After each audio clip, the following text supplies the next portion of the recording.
Caroline, welcome. Thank you. I'm So happy to be here. Me too. When I messaged you, I was like, this is probably going to take months to organise. It's only been a couple of weeks. I know, you know what? It was divine intervention because I am here dropping my daughter to university. And so I thought while I was in London, I'll come visit you. Super happy. Tell me, who is Caroline Stanbury? I don't know. I mean, I think well, first of all, I'm an entrepreneur, born and bred. And I think I've spent my whole life reinventing myself to get myself to this point where I can live exactly how I want to without apologizing to anyone and do whatever I want to do And that's how you live every day, seemingly. every day. Have you always been like that? I think, no, obviously I haven't. I went to boarding school from 6 and I came out at 18 and then I got married and I was a completely different human. I was much more grown up. I ran multiple big companies. I had a lot of responsibility. I had $22 billion worth of investors, companies. I had just being at boarding school, we woke up with a gong. We were told when to eat, march down to breakfast. It's like being in the army. So I think the moment I got out and what's really shaped me is I was like, I'm never going to be told what to do by anyone. And I think actually it was a pivotal moment. I was living in New York and I had a boyfriend, but I wasn't working, and he threw me out of the house. And I sat on the doorstep for, I think it was like 6 hours. And I had his credit card, and he said, "Why didn't you go and check into a hotel?" I'm like, "Use your credit card to check into a hotel. Next time I'm not a dog. You can't just throw me out. You leave." And I thought, I'm never going to be in that position again. And I never was. How old are you at that point? I think 18, 19. So it's a proper defining moment of independence and Yeah, kind of I've always feisty earned my own determination. money, always wanted to, started multiple businesses. I've been up, I've been down. It's been a journey. Yeah, resilience is a word. I was thinking of a few. Reinvention, you've already mentioned, is a key word for you, but Also, resilience as well. I think when someone tells me I can't do it, I'm going to do it. I remember when I had an 8-year law case with a civil liquidator, and everybody, my parents, the lawyers, everyone said, "You're not going to win. Settle." And I said, I'd rather live in a 1-bedroom with a flip down bed. I'll be fine. I'm going to go all the way. And I went all the way and I won. And I think when someone says you can't, I say I can. And that's what, with Sergio, everybody said to me, "You can't marry a 24-year-old." And I did. It's inspiring, actually. And I've been listening a crash course on podcasts and watching and listening to so much of your content, and it's inspirational. And also it's very kind of almost non-British. British people follow tradition. They kind of do what the herd do. You just hit the nail on the head. That is exactly when society told me I had to do something. My mission was always sitting back, and I would sit by myself because I think that's the one thing boarding school gave me. Because you've got so much time in a room on your own, you get to I always helicopter myself. And when they would say, "You can't do that, and you've got to be married by this time, and you've got to have this kind of job and this kind of thing," I'm like, who is society? If you look back, who are we looking up to? Let's face it. I mean, Princess Diana apparently had 8 lovers. Henry VIII beheaded 8, women. What are we looking up to? And I'm not to say they're wrong. I'm just saying, well, Henry VIII was, but Diana or whoever else, how people get there. But, why are they the benchmark? Why is anyone telling me how to live my life when they haven't walked a mile in my shoes? And that's it. That's the lived experience from your point of view, and being a role model, which I guess it feels like you embrace now. And I wanted to come to that because was there anyone that, you mentioned Princess Diana, and she was a role model for so many. Loved her. Yes. Was there anyone that you kind of saw where you've gone from someone that ultimately refused to conform to now be unapologetically doing what you want when you want? Is there someone that stood out for you as a role model? Well, someone like Diana actually wished she'd done more. She should have probably left a long time ago. That would have been, but it's very hard in that position. For me as a role model, no, back in those days, I'm very, very old English society. You don't get divorced. When I told my parents I wanted to get divorced, they said, "Stick it out." And the thing is, I've got to remind myself, I hate the word sacrifice in marriage. I hate the word stick it out. What does that mean exactly? I'm not going to die at 50. We're dying at 100. So technically, I'm not even halfway through my life. I've got to stick out the rest of my life with some. And that's not to say, even if he's not a horrible person, sometimes just circumstance happens. You can't choose the person you're going to be with from 20 to 100. How does that work? I've changed 57 times. Yeah, this frightens me how many people live in that sticking it out scenario because of what their parents have said, because of what other people have said, and they're desperately unhappy. And then you go over to the house and there's sort of gritted teeth. They live in separate bedrooms. They loathe each other, loathe each other. How is that to be looked after and something to teach our children? I never understand. Like literally, you should be laughing and giggling. And I want my kids to know, it doesn't matter if a relationship lasts 1 year, 1 day, or 10 years, whatever works for you. I was thinking about, again, meeting you today, that whole kind of YOLO, you only live once. Well, you really embrace that. You really do. And too many people stick it out, particularly going back to kind of one of the things that's defined you in the last, say, 6 years is your divorce, to then kind of going, right, headbutting the horizon, doing what works for you, doing what you want when you want, being uncut and uncensored with the podcast. How many people do stick it out, wait too long, and then look back with regret and have that bitterness, if you like, whereby they blame other people and blame victim, life. yeah, Victim mindset. I have this amazing ability to close a door in my head, and once that's closed, it's like someone said to me, even like, "Oh, how do you feel about therapy?" I don't believe in therapy. I mean, obviously there are different issues that people have, and this is for me. This is my opinion, okay? Because I don't need to revisit constantly why I am the way I am. I understand that, most people do have trauma from going to boarding school from such a young age, but I can look at the positive. The positive is I wouldn't have been able to start a million different businesses, move to the Middle East 12 years ago when no one was moving to the Middle East. I didn't know anyone there. Move to New York, start, I don't know, marry somebody that's 20 years younger when everyone told me I was a silly old fool or whatever it was. You know what I mean? Like to stand on my own feet. So boarding school taught me those things if I hadn't gone. What is calling my mother and telling her that you shouldn't have sent me when I was 6 going to do now? Nothing, absolutely nothing.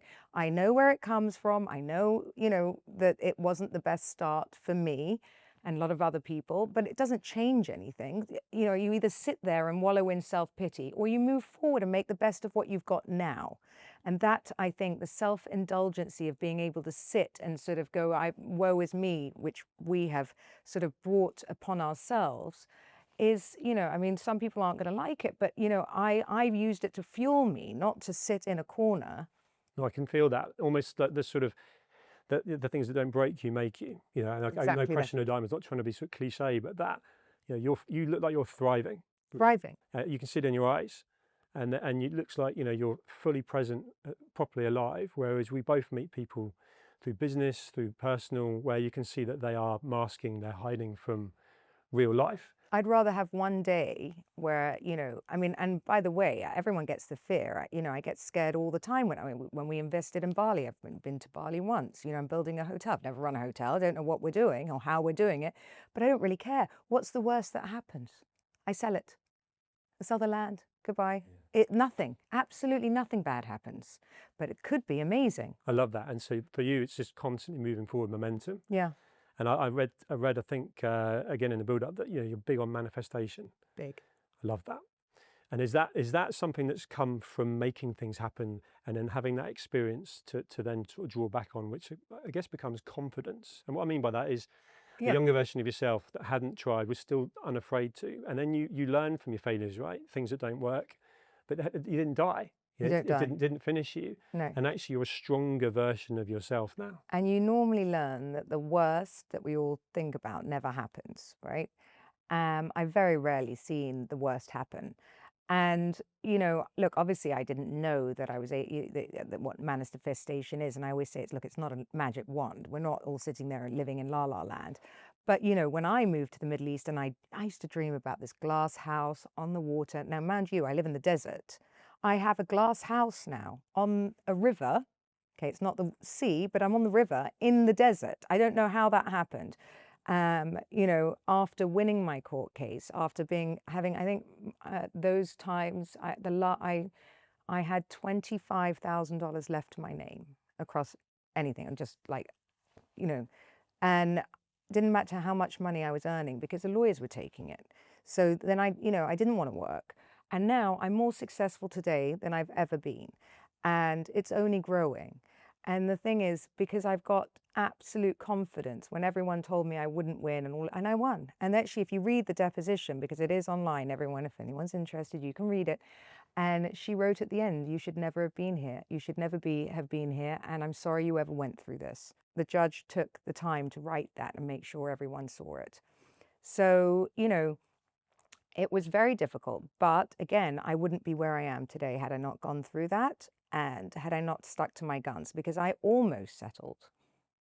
What kept you going and what keeps you going? You're a formidable version, probably the best version of yourself you've ever been right now. And those scars and that journey is all part of what's got you to here. You almost settled. There must have been times when the voices, people trying to talk you out of marrying Sergio and so on. These different scenarios that have got you to it. What's got you through it? What's the inner voice that kind of says, screw you all? I don't like well, exactly that, screw you all. I don't like bullies. I don't like pressure being put on when I know I'm right. I did nothing wrong, and it's there for everyone to read in black and white. I don't like people being pushed around. And as for Sergio, they were looking at a cliche, ex-soccer player, 24. I mean, look, to be fair to my friends and my family, I had a girlfriend of mine, I was 40, how old was I? Wait a minute, 43. I would have said the same. To be honest, I was like, there is no way this is going to work. And I had Googled every May to December relationship this way around. And, the odds were stacked heavily against me. But what I did say to myself is I did not leave for him, right? So I was going to anyway. So if this lasted 1 month, 6 months, who cared, right? In my head, it's okay. I'm not looking for him to save me. I'm going to save myself. And so this is, I feel great right now. And if it doesn't work, wholesome. So what? And, I really don't, I always say you can't hold on by holding on to somebody. And, I'm not scared to be alone either, because I quite like my own company. And I thought to myself, I'm never going to be alone because I've got three kids and somehow they always come home on the weekend. You've got an amazing social network as well, which is actually, I haven't told you this yet, that's what drew me to you on my social media. I very rarely go on. I post and then I try and get off because you've got a For You page and so on. And I don't know why you came up in my feed. And I won't remember the exact words you were using, but you were talking and you were very pensive and you were talking about the fact that it's so frustrating that you know lots of people and you love connecting people. Going back to that social media, never alone. Yeah. You'll remember it when I elaborate a bit more. And you were saying how frustrating it is that you love being the connector and you love kind of almost giving. There's so much about you that is a giving person.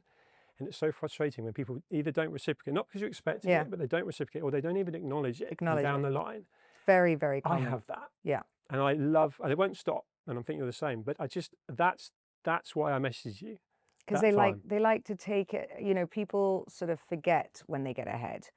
And I understand it, it's natural. But, I've had it lately. I can think of 2 people that have said thank you lately. And I made such a difference. I was like, oh, one of the only people in my life. And, especially also because I have a limited amount of fame as well. And I know all these people. So people love to ride your coattails on whether it's, going to a show in BravoCon, a meeting like, the Housewives or whatever it is, right? Simple things as well as business. It's all the same to me, right? And then they forget to invite you or they forget to thank you or just say, I don't know. I'm always remember the people that helped me through certain things. And I think gratitude towards people is so powerful. And people generally, I wonder if they don't do it because they feel like it takes away from them their accolade, right? That if they have to thank you, somehow they're not going to get It's a really good point. I've not actually thought about it. All I know is that if someone had introduced us for us to be sitting here today, I probably would have brought them up. Yeah. Because I can't help it. Yeah. And then I'll watch certain scenarios where I've connected people and then they and even in the conversation they go, I can't remember how we got introduced, but it's great to meet you. And you think, yeah, well, I was and I shouldn't be looking for that, but it's a bit like. I will say it just now, actually. Natalie Imbruglia just came to Dubai. I introduced her to Chris Fade, the largest radio DJ there on Virgin. She got on stage and said, I'd like to thank Caroline Stanbury for helping me do the ticket sales. And I was like, wow. And that was in the Royal Opera House. She didn't need to do that. You know, Fair play to Ronan her. Keating always does it on stage when I've helped him out, and I would never expect that, to be honest. I don't, really wouldn't. That's very public, and they don't know who I am anyway. Or you know what I mean? It's I not do. important. But they did, and they do, and it's that I was like, wow, and But all the people you know, and it's great you actually name them as well. But all yeah, the people you know, you can name 2 people. And I bet you've introduced so many people. I'm doing it I'm a walking, talking referral. So I wanted you to know that was a key of yeah. all the things that you've put out there and done. That was the thing that I was like, That's what I always say. you're my kind of person, Yeah. because I know that will resonate. The other thing that I think was a key thing for me was how hard you work and how potentially misunderstood that might be. Very. So you're a content creator as well as an Yes. entrepreneur, as well as a wife, as well as a Very. TV. And I think one of the podcasts I listened to, literally potentially this morning, you put like 25 pieces of content across all platforms out. Mhm. And I don't think people, and of course the content you put out looks like you're having a fabulous time. Could Yeah. be you walking onto a Yeah. beautiful boat, going to an awards, but you produce all that, you curate all that. No, people have no idea, I think. So we have Airbnbs, we have a podcast, we have a wellness brand. I'm on the Shopping Channel in America. I have TV shows that I do. I have women's retreats now that we do 3 times a year. I have a hair salon opening next month. I'm in a diamond business in Dubai. I'm the face of healthcare and surgeons in the Middle East. I can't tell you how hard I work. You haven't even mentioned your podcast. Oh, my God. And I know that in Yeah. context of sitting here now, there's a certain amount of, not necessarily prep, but there's a lot of background information that goes into that and being available for it. Yeah, I have 19 million downloads now. It's huge. And I do so many things in a day. Plus, I have 3 teenagers. Plus, we travel a lot and we work a lot, and it's crazy. And people really still sometimes go, I don't think you do anything, or he doesn't do anything. How do you think this happens? Putting out that we do actually post 15 times a day across all platforms, so that when you do open things, you should see us. Which keeps you, again, I remember your words now, but keeps you relevant, current. But that takes a lot of effort.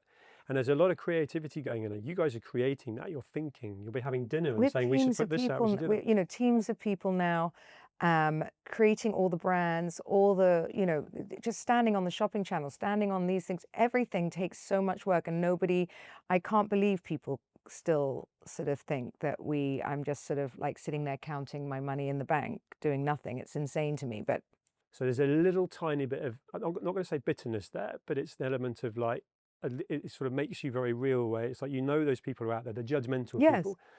The Caroline that I've listened to and am with now clearly just smashes through all of that. But what blind spots you, if you like? What keeps those people that are haters, negatives, want to put any negative comments on all the positive stuff that you're putting out? Because it's always positive. Well, because I think we make it look so luxurious and fun that people are jealous that it, look, if I just said I'm Caroline Stanbury and I'm a lawyer, one job, people would understand it. Oh, okay, like I understand that. I'm a banker. I'm whatever it is. I've written books. One job people like. I have 57 strings to my bow right now, and actually that's the way you have to be. I have different sections that do different things. Multiple income streams. Multiple income streams. It's the only way right now to really succeed today is to be prepared in those kind of things. Everything. Bali is going to be my retirement. Once I've got that up, that will just be cash flow. The Airbnbs will be that. There'll be a time when I, don't want to be doing this every day, and I don't have the energy and all of these things, I'm sure. But right now, I'm loving everything I do. But I'm setting myself up in a way that one day, yes, my life will be lying on a beach, hopefully, having pina coladas each day with my husband. And on that, is there like a North Star for you and for Sergio? Is there like do you talk about the kind of, is that the dream to be something, Yeah. or is it actually all about the journey? Because what I get a feeling is that you're loving every day right now. Yeah, we talked about this the other day, because I was thinking to move house, and then I was like, oh, I can't do it again, because we did quite well in property in Dubai. And then I was like, I can't do it again. I've only got 3 years left with my sons, and I don't want them to have to move again until they go to university. So then we were like, after they go, it's just the 2 of us, where will we go? And we were looking at a map, and we're like, we can actually go anywhere. That's what's so exciting. And because we don't know where we're going and what the journey looks, we love the journey. Like every single day, something crazy happens to us. And, you know, as you'll see, today we're here. Yesterday I was in the Cotswolds. We're off to Paris tomorrow, then Denmark. Like, we're going to Rwanda in a week. Then we go what is it? The shark diving. Then Awesome. yeah. So no day is the same, right? No day is the same. That's really cool. And, you know, I'm 50 this year. Like, it's mad. It's like, I can't imagine, like, I'm living like this. I love that. And I think there must be a huge amount of people that listen and watch all the content you put out that are that kind of 50-year-old woman that in previous generations was kind of over the hill. Oh, completely over the hill. Phenomenal. Thank you.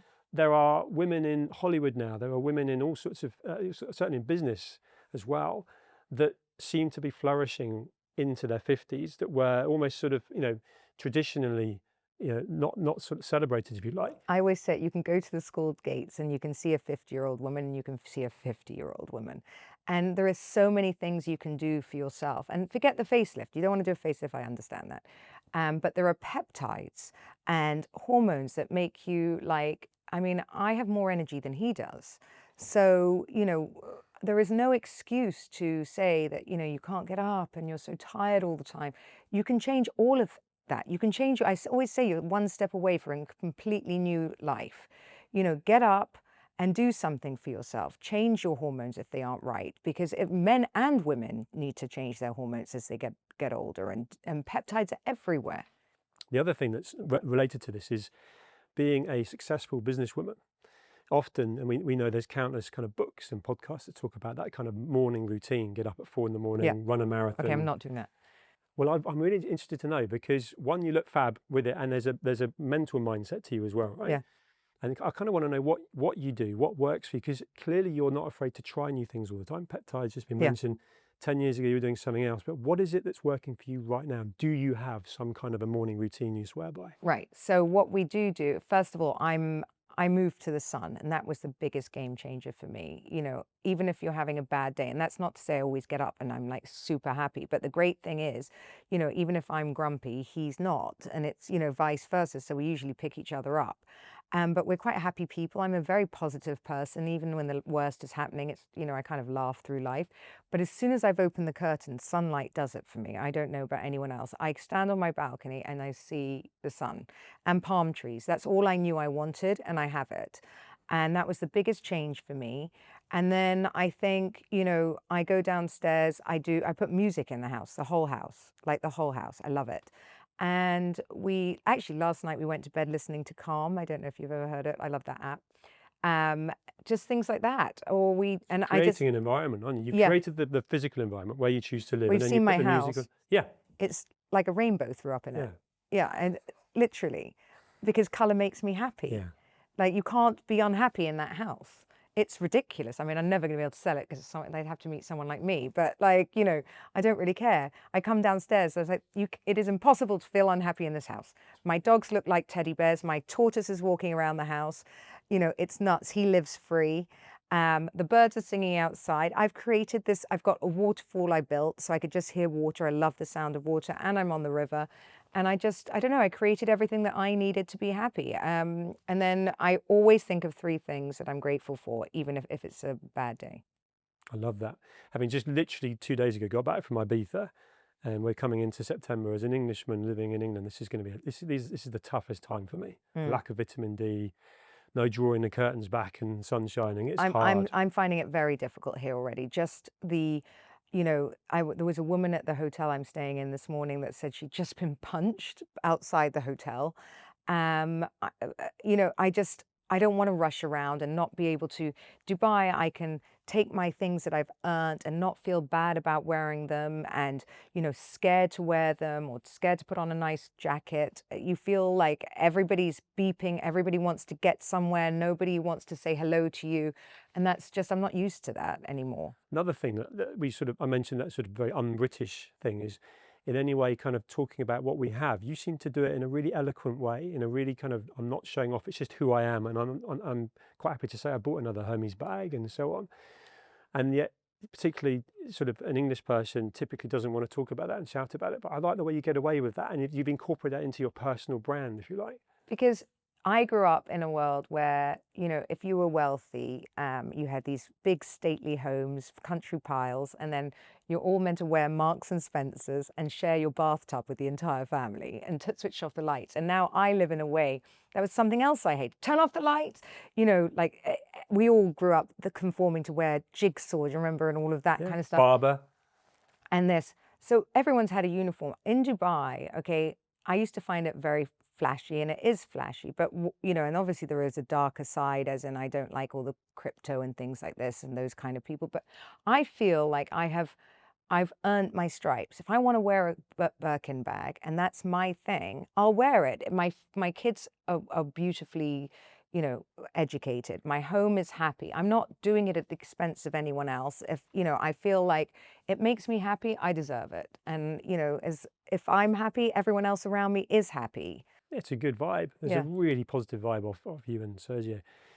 If you now sitting here, 49, best version of yourself, tell me how you define success. Oh, very easily. Someone else just asked me this. I used to think it was about money. It's got nothing to do with money. I knew I was successful the day I woke up, and I'm completely at peace. I don't sleep. I don't have anxiety. I don't feel, I'm in control of everything around me right now. And look, I'm sure there'll be times I do, but that's when I felt truly, truly successful. And I've got, freedom of choice. I can do anything. If I want to get up tomorrow, move to an island or move to Miami or move to wherever, I can. I don't have no one to ask. No, and I think anyone that's listening or watching this, for the context of the last sort of 25 minutes, you've been down to your last few quid in the bank and so on, so you've grafted to be in that position. My point being that there's always going to be someone that says, well, it's all very well saying that when you've got money in the bank, but actually, regardless of what that means to anyone in terms of how much, you've grafted to get yourself to a position where you can do what you want, when you want, with who you want, which is so important. And that's why I wanted to say, I get that all the time. So, it's so easy for you. Well, I'm sorry, it wasn't. I started all my businesses from nothing. I went out and raised money from, funds. That's not easy to do. Nobody gave it to me. And I think that's a misconception. But, that makes other people feel better about themselves not trying. And that's the problem. People get scared. They do. And this is where I think a key thing, almost to sort of bring it full circle to kind of end on, this whole reinvention. I love it because I've pivoted. So I was doing something completely different to this and other things I'm now involved in because things actually went wrong. I was doing property development on quite a big scale. And then just systematically, it was almost like the universe just did so many things to kind of make it so pushes you where you're meant to go, doesn't it? And it was really stressful. Yeah. But it was also a whole moment where I'm going to use your quote, I'm not a tree. Yeah. I can move. And that was such a, when I read that or saw that somewhere where you said it, I was like, there were so many people that almost freeze. And back to this whole YOLO. And think you can't choose anything else. You can be a completely different human. Why do you have to, that didn't work for you. Business, the principles around business are basically the same in any business you do. You can totally pivot and do a completely different thing. And I suggest to everyone watching out there that you learn very quickly how to pivot because AI is coming and all of these other things are coming. What are you all going to do? Sit down and not work again because computers have taken over? You better think hard and quickly. And this goes back to the victim mindset. I used to be an accountant. Now I don't know. No one needs an accountant. Yeah. And I think, would you also agree that because a huge part of your kind of listenership, if you like, and people that know you resonate with this kind of 49 going into 50-year-old people where they might have been doing something very unlike you. There's so much on your resume, right? And there's probably so much more you're going to do that you haven't even thought of yet. And I used to think it was against me. Now I know it's for me. But there are people that, and this is probably almost a question of advice from you, there are people that haven't had that history. They've got to 50 and they've been an accountant and so on. And now they know either that job's gone or a change of circumstances means they've got to pivot and they are frozen. What advice would you give to them? And what I mean by that is maybe it's just a small step in the direction of. If you have numbers behind you and understand, that's truly the beginning of any business is numbers. So accounting or, as I said, you can apply it anywhere. And I think it is just a mindset. Really change your mindset, change your life. It's that simple. If you have a can do, like if I'm hiring someone, I never read I mean, I read the resumes, but so many times I've been lied to. I don't hire off resumes. It's about the person who says, I'm not going to leave them because you haven't finished. I've had women walk in and going, oh, please, I've got divorced and I need a job from 9 till 4 because I need to pick up my kids. Well, that's lovely. I never got to pick up mine. So no, you're going to work a day normally with all of us. The world doesn't owe you anything. You need to think out of the box. You can start Airbnbs. You can start, renting out a room in your house. There's so many things today. Side hustles. The internet is an amazing thing. Start selling. I had never had a wellness brand before. Now I'm on the shopping channel. God knows how. Where do you get your inspiration for these ideas? Because is it like you and Sergio bouncing around, going somewhere, and then thinking we can do this better than what they're doing? Well, that's a great idea. Take that, churn it around, because you're clearly a formidable businesswoman. Well, and you've got the experience as well. So do you sort of almost have a spontaneous The wellness moment? brand came because I'm that much older than him, and everyone wanted to know what I was taking or what keeps me looking this way. So okay, we'll start a wellness brand, and that's how that happened. Airbnb, I was literally thinking the TV show had gone. How am I going to make passive income? And then I started playing the banks. You just, buy one, then refinance. I think the last one I bought I put 0. And once you've learned how to do that, you've learned the game, really. And I think when you're not scared, it is a game. Business is a game, and I think people have forgotten how to play it. Love that. I talk about life, almost sort of gamify it, and that also then stops this whole wallowing and freezing and taking it too seriously. Because, like you said earlier, there's so much you've said in this conversation, not worrying about these terrible outcomes that often don't happen. I could talk to you for so much longer, and I haven't told you this. I'm a dad to 2 teenage daughters. Oh. So role models for me, women kicking and doing amazing things is so important to me. So, very hard work. Yes, it is. My boys are a lot easier. I've got hormones raging. Everywhere. I've got the whole thing going on at home. But talking to you, it's an inspiration. Thank you. And I think if you don't already know it or feel it, I hope you do. You're a proper role model. Thank you very much. And thank you for so making time to. Really enjoyed myself. Today. Thank you for having me. Thank you, Caroline. Lovely.